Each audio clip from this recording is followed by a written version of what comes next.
Okay, so we are going to get started. Dr. Rivera Colon isn't with us today. So I'm going to start the meeting. I will call us to order the Monday, February 23rd, 2026 meeting of the Hoyoke School Committee to order at 6:01 p.m. Roll call, please, Ms. Feliciano.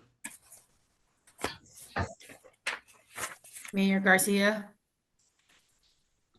Dr. Vera Colon, Mr. Sheehan, Present. Ms. LaFave, Ms. LeBron Martinez, Here. Ms. Tensley Williams, Mr. Izaza, Present. Mr. Michelson, I'm here. Ms. LeBeau, Here. Ms. Wilson. Present. But I believe that Miss Tensley Williams thought she was all set for the meeting. Yeah, I gave her the phone number and she dialed in. Her number is 5336916. Yeah, I've been talking to her. I'm on it. Okay. Okay. Pledge of Allegiance, please. Mildred just joined us. I Okay. pledge allegiance Allegiance to the flag of the of the United United States of America and to the republic for which it stands, and one nation under God, indivisible, with liberty and justice for all.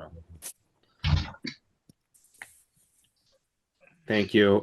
Just to note, this meeting is being recorded and live broadcast. In March, March 2025, Governor Maura Healey signed into law bodies to age 62 as amended by S 2506, entitled an act relative to extending certain COVID-19 measures adopted during the state of emergency of interest to all governmental public bodies in Massachusetts. The act extends until June 2027 the authority for meetings of multiple public bodies to be held in an entirely remote or hybrid format. All public bodies may hold fully remote or hybrid meetings without the physical presence of a quorum of the public body as long as adequate alternative means of public access is provided. We do have individuals signed up for public comment this evening, and just for the ease of Ms. Feliciano, who has to promote people up to webinar panelists, please make sure you have your first and last name in your name, just so she can easily do that, and so she's not looking for people. We obviously don't have a student showcase today, but we will start with the public comment. Just give me one moment to pull up the list. People that signed up. The first one is going to be Sarah Long. She emailed me separately, and then you can start your list. Okay, so just a reminder, we will start. It is 2 minutes of public comment per person, and the first person is Sarah Long.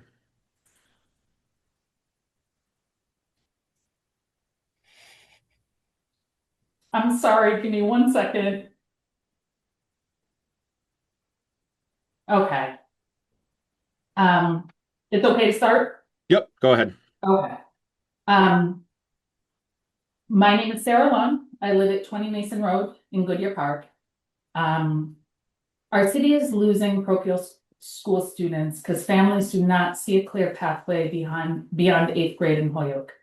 Most parochial school parents do not view Holyoke High School as a viable option. This stems in part from public perception and the school's perceived challenges, but also from a lack of connection or rootedness within the public school system. When there is no visible K through 12 continuum within the city, families understandably look elsewhere, and some ultimately decide not to move to Holyoke at all. I can speak to this personally. As a Holyoke resident whose daughter attended Blessed Sacrament, my husband and I faced this exact situation. We were really happy at BS. The education she received was wonderful. The structure and environment of Catholic school were exactly what we had hoped for. But we left in 6th grade. Like the vast majority of her classmates and friends who live in Holyoke, when a seat opened in another district, we took it. There was no guarantee another opportunity would present itself before high school, and utilizing Pope or St. Mary's was not feasible. In making this decision, my husband and I never considered our daughter staying at BS and going to Holyoke High School. In fact, we realized not too long ago that despite living in Holyoke for 20 years, we'd never actually been in the high school building past the auditorium and have zero knowledge of what the school actually offers. Her daughter's been out of the district now for 4 years, and she's happy and thriving. But in recent months, I began to notice a persistent feeling every time I left her school. After coming home from a basketball game there one evening, I said to my husband, I finally figured out what it is. It was homesickness, because Holyoke is our home, not West Hampton. While the future of Blessed Sacrament is uncertain, Mata Della Rosa will remain open next year. At the same time, school districts that have historically been destinations for Holyoke parochial school students. You can just finish up your comments. You're at about 2 minutes. If you can just finish up your comments. Oh, sure. Yeah. I believe it's worth investigating a collaborative model in which Holyoke Public Schools share select resources with parochial schools and potentially other private or homeschool students. This can include access to academics, athletics, foreign languages, extracurricular that small schools can't sustain. The state of Michigan has a well-established collaborative framework in which public school districts receive partial funding for private school students who access their programming. It would be worthwhile to examine whether a comparable structure could be financially Mr. and legally Sheehan? feasible in Holyoke. Okay. Thank you. Your time is up. Our next speaker is Brandy Bellachico.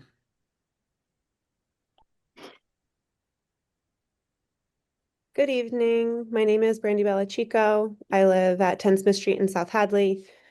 Tonight, I'm here because I am overwhelmingly confused about why I'm a teacher in Holyoke Public Schools, as you know, why we seem so far apart on so many of our proposals and bargaining. At our last bargaining session, we could not even TA a preamble.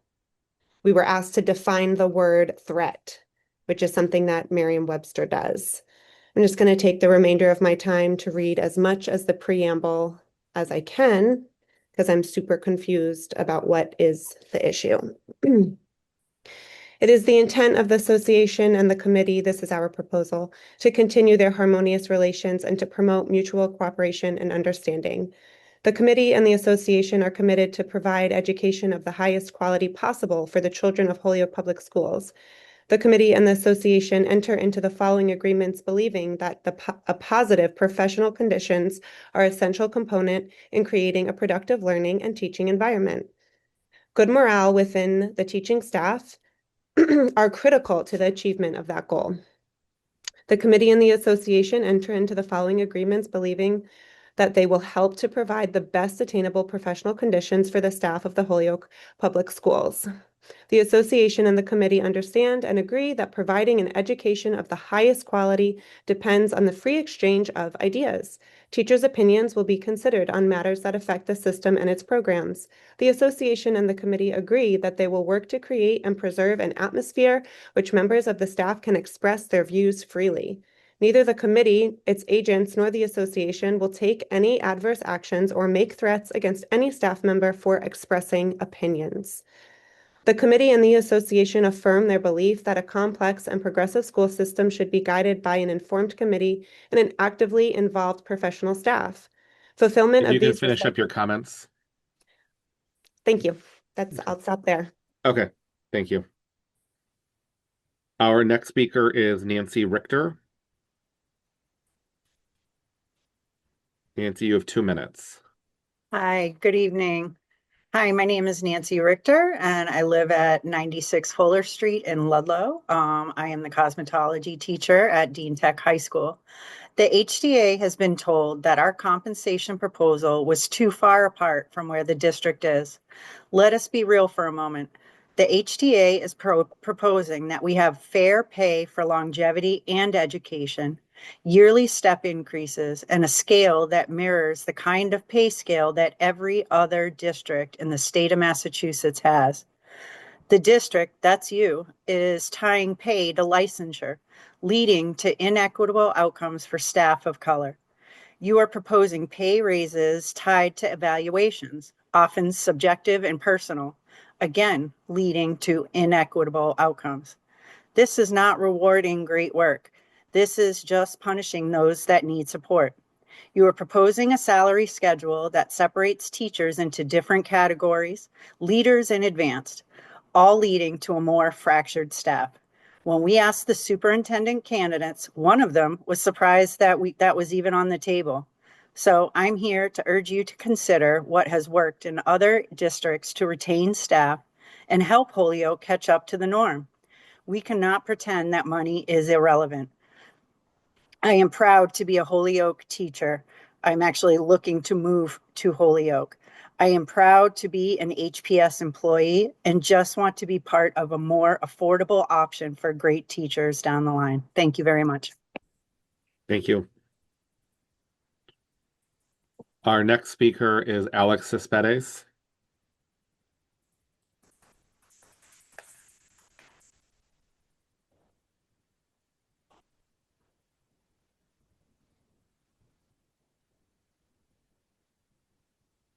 Alex, I don't know if you're talking yet, or you're on mute if you are. I live at 13 Fail Avenue. Holyoke Public Schools' performance-based salary structure has undervalued education in the city. It's created a pipeline of educators at a discount and left us with a retention U-curve. At one end, those who leave within their first 3 years because of lack of support and poor work conditions overall, and at the other end, veteran educators who've been institutionally robbed by insulting pay increases. A return to a fair salary structure, as Nancy was saying just before me, is long overdue. The money is in our budget, and transitioning to a regular salary structure will not bankrupt us. It is a resource allocation issue of HPS's making. A couple months ago, this body unanimously voted to post our superintendent salary at the top end of the average. HPS continues to pay hundreds of thousands of dollars to people who don't work with students, teachers, and in some cases don't even live in our state. Why does leadership not have the courage to do what every district in the state does, which is pay its educators fairly? The vast majority of HPS's budget comes from public funding from the state of Massachusetts, not the city's budget. Holyoke's political leaders and the district keep peddling the opposite line instead of being brave and righting institutional wrongdoings in this city. HTA's proposed salary structure is fair and equitable with surrounding districts who keep losing experienced educators too. It is just the beginning phase of righting a fatal error created by receivership. And you all have the power and resources to do right by our school system and change it. So do it. Thank you. Thank you. Our next speaker is Jacob Bilski. I've been trying to promote him, but he's not taking it. So Okay. Oh, there he is. Oh, there he is. Hi, Jacob Bilski, 142 Nassau Drive in Springfield. I teach at Peck Middle School.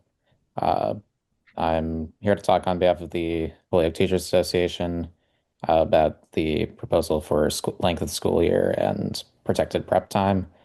Specifically around prep time, the HTA has consistently been proposing 5 protected prep periods every week.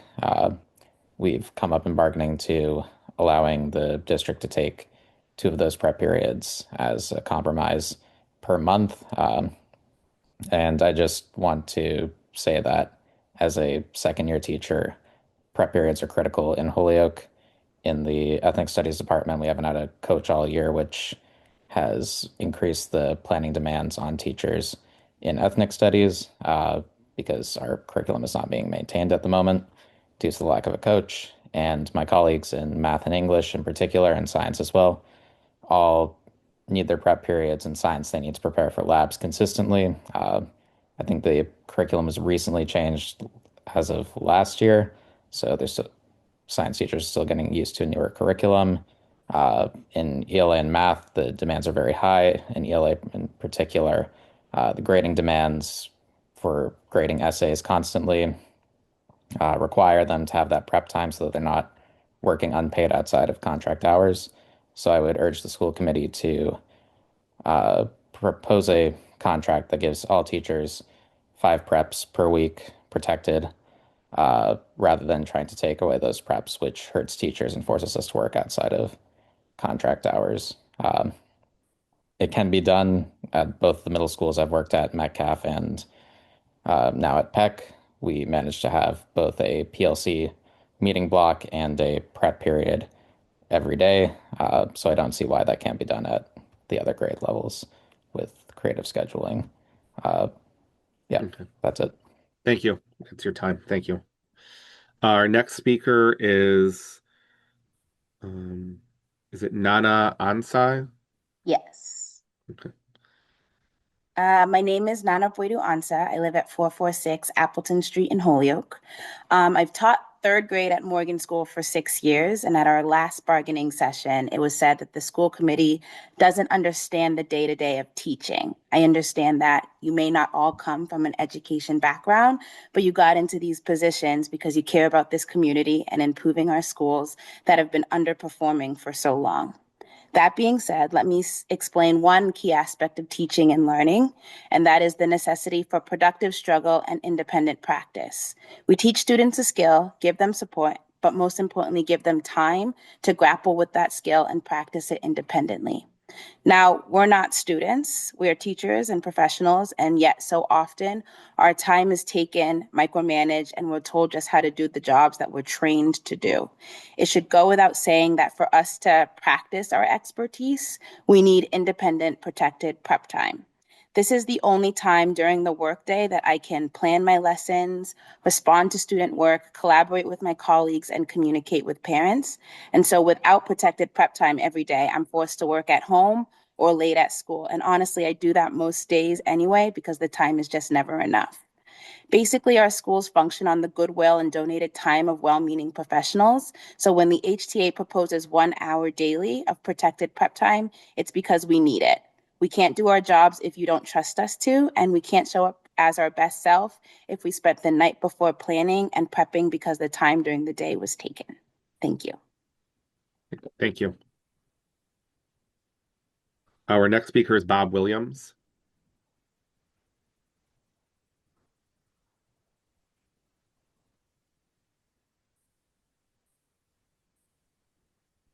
Hello, everyone. My name is Bob Williams. I'm a world history teacher at Holyoke High School and a proud member of the Holyoke Teachers Association. Many of our speakers have talked about the We need your larger... address, please. Oh, my apologies. 8 Maple Street, South Hadley, Massachusetts. Thank you. I'm here today to talk about the effect that the conditions that many of my colleagues have talked about district-wide are having on our classrooms and in my particular case, my hallway. We have lost just in my hallway on the 3rd floor, 4 teachers in the last 3 months. 3 ELA teachers and 1 history teacher. They almost exclusively all left because they were offered better paying positions in other districts, more competitive salaries, and less working hours. Better prep, more control over professional development, more autonomy within their classrooms. If Holyoke Public Schools wants to turn the ship, we have to be competitive with the other school districts in our region. If we are not, we are going to continue to lose teachers at the rate of 30%. We saw a slight holdback from that, a slight decline in that loss of about 3.5% to 5% from last year to this year. Much of that, if not all of that, was due to the efforts of the Holyoke Teachers Association to hold on to staff, to convince people to stay, that we were going to change. We're going to work with the school committee to change things for the better. If the contract that your bargaining team is accepted, we're not going to lose 30%. We're going to lose 35 to 40%. At our last bargaining session, Dr. Clone Rivera stated that most of you were unaware. You can just finish up your comments. Yep. Last sentence, I would like to invite everyone on the school committee to please come to our buildings, come to our classrooms, see what our working conditions are like. If you are unaware of what our jobs are, if you are unaware of how difficult our working conditions are, please come and see it for yourself. Don't take our word for it. Come to us. Okay, thank you. And our final public comment is Nick Cream. Good evening. My name is Nick Cream. I live at 7 Warner Street, apartment 2 in South Hadley. I'm an ethnic studies teacher at Dean Tech and president of the Holyoke Teachers Association. Yeah, I encourage you all to come to our schools, Dean Tech 346. Come visit me anytime you want. Would love to have any or all of you in my classroom. I'm sure many of my colleagues would share that same sentiment. We were also made aware that maybe you all were not kind of getting our proposals, which I think by Brandy was reading some of it. So my last 90 seconds, I'll try to kind of highlight some of the things we are talking about. 185 days. Very standard around here. Some districts go less, very, very few. I think there's maybe one goes more.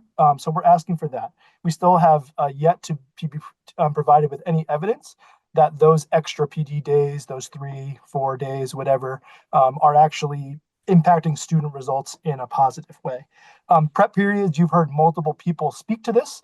Right now, our proposal is giving 2 prep periods per month for whatever the district would like to see. In addition to that, we have proposed half days where professional development can take place in the latter half of the day while students are there in the morning.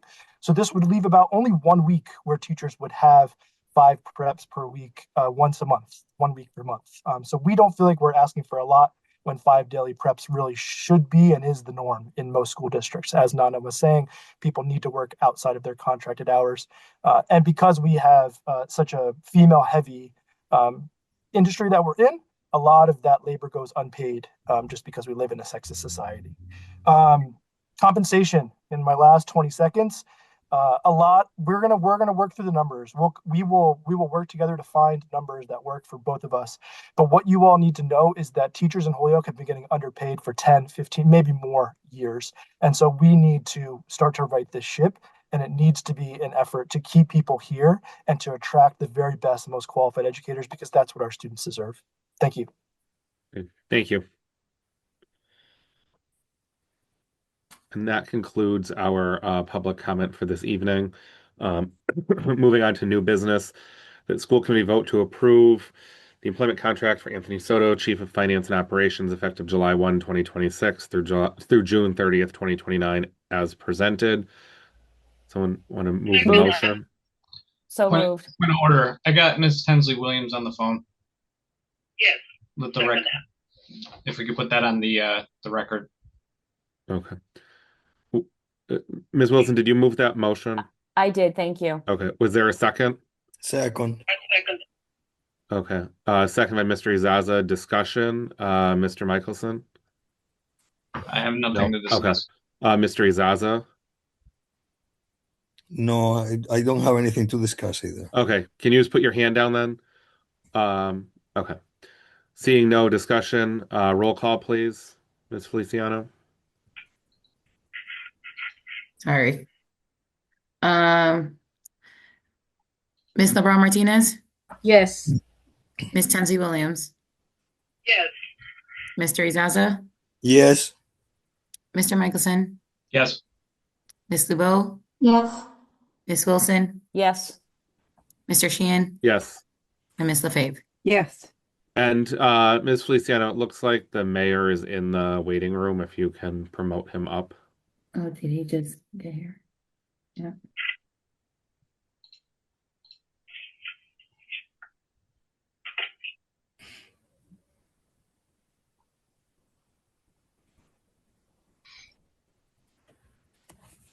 Okay, Mayor, I know that you were there. Do you wish to vote on the last item? We haven't closed the vote.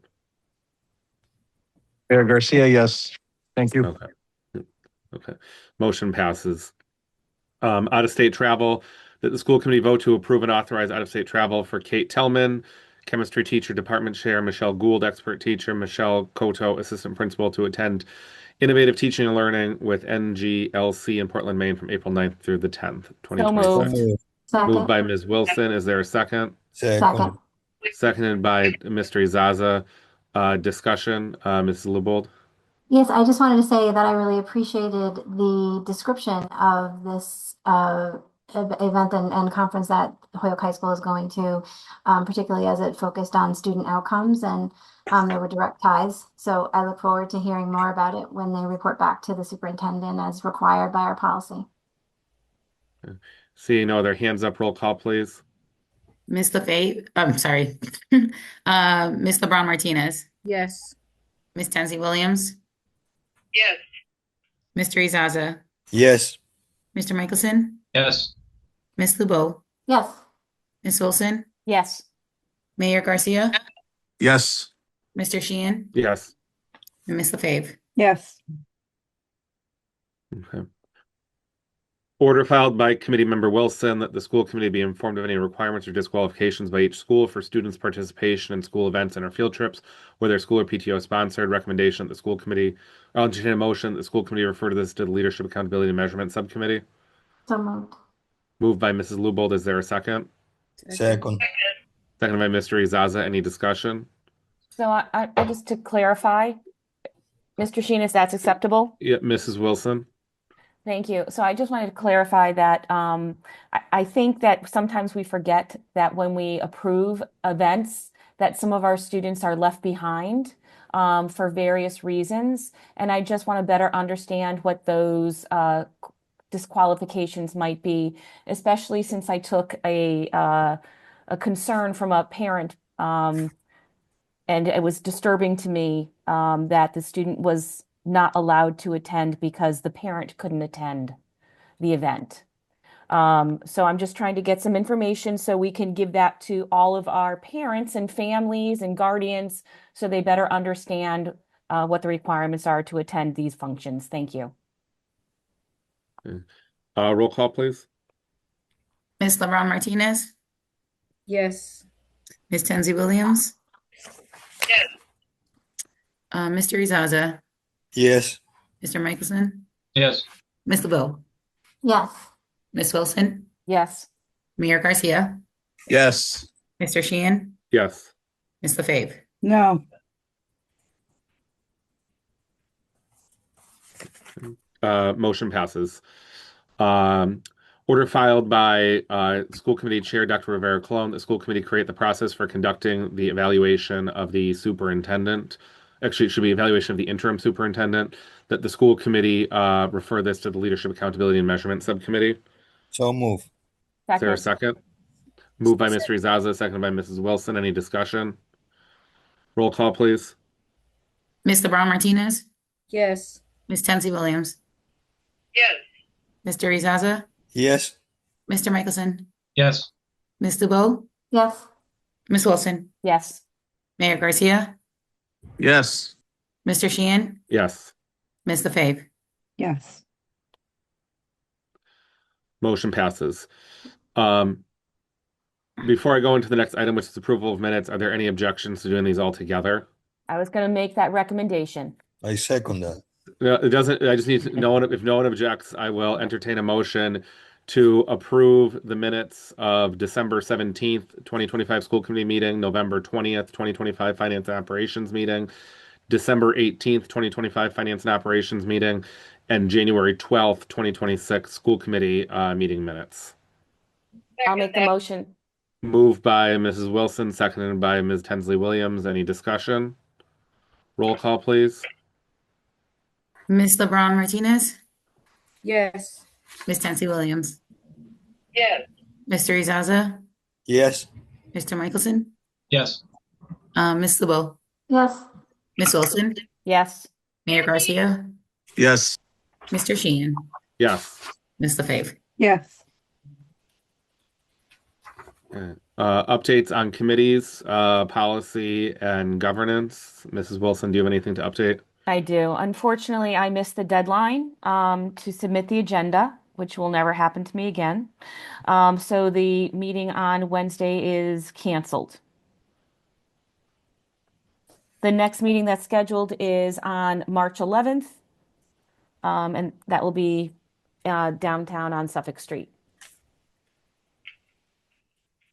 Okay, thank you. Moving on to finance and operations. Just to note, the order that came over for the Student Opportunity Act has been complied with by the committee.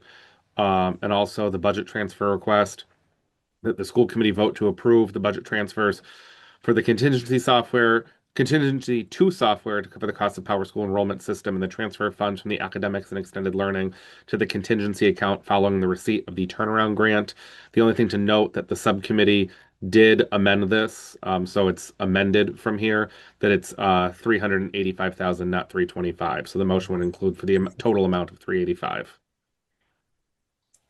So moved. So I want to move by Mr. Michelson. Is there a second? Second.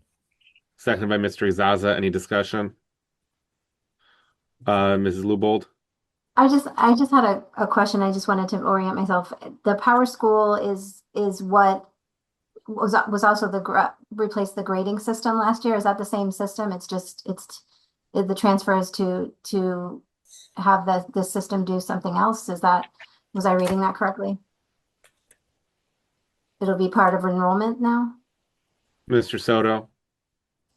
Yeah, so this particular software that we are eliminating is called Schoolmint, and it's the software that we use for enrollment. So when families need to enroll their children in Holyoke Public Schools, we use a software called Schoolmint. Power School is our new student information system, and it offers a separate module that is embedded into Power School that would essentially replace Schoolmint. And is the implementation plan, is that date that's in our notes, is that the go live date that it will transfer from system to system? Is that? Yes. Okay. Any other? Running that? Just want to know who's running who's running point on that change project. I'm just curious. Yeah, our director of enrollment services and transportation is Rebecca Lamb, and she will be working with the data team on this implementation. Thank you. Mrs. Wilson? Can you just clarify again the change in value? Because what we got said 325, and what's the actual value? It's 385. And so that was a typographical error? Yes. And the subcommittee amended it formally. Okay, thank you. I just wanted to make sure. Okay, I appreciate that. Thank you so much. Any other discussion? Roll call, please. Ms. LeBron Martinez? Yes. Ms. Tenzie Williams? Yes. Mr. Izaza? Yes. Mr. Michelson? Yes. Ms. LeBeau? Yes. Ms. Wilson? Yes. Mayor Garcia? Yes. Mr. Sheehan? Yes. Ms. LaFave? Yes. Okay, motion passes. Joint City Council School Committee, Mrs. LeBron Martinez, do you have anything? We are in the middle of booking our meeting, so hopefully we would have something the 5th or the 12th. So I'll confirm by tomorrow. Thank And you. Leadership, Accountability, and Measurement, Ms. LaFave? This Thursday.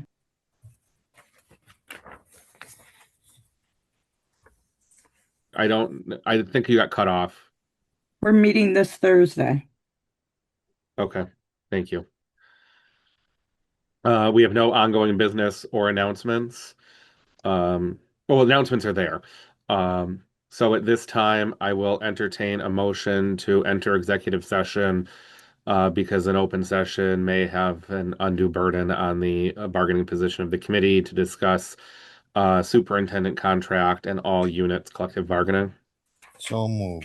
Second. Been moved by Mr. Izaza, seconded by Mrs. Wilson. Roll call, please. Ms. LeBron Martinez? Yes. Ms. Tenzie Williams? Yes. Mr. Izaza? Yes. Mr. Michelson? Yes. Ms. LeBeau? Yes. Ms. Wilson? Yes. Mayor Garcia? Yes. Mr. Sheehan? Yes. And Ms. LaFave? Yes. Okay, folks, so we will not be returning to open session, but we voted to enter executive session, but we need to go to another link, but we cannot start until 6:45. So we will see you all in about 10 minutes for the executive session on the other link. At this time, the regular meeting has concluded at 6:34. Thank you. Yeah. Thank you.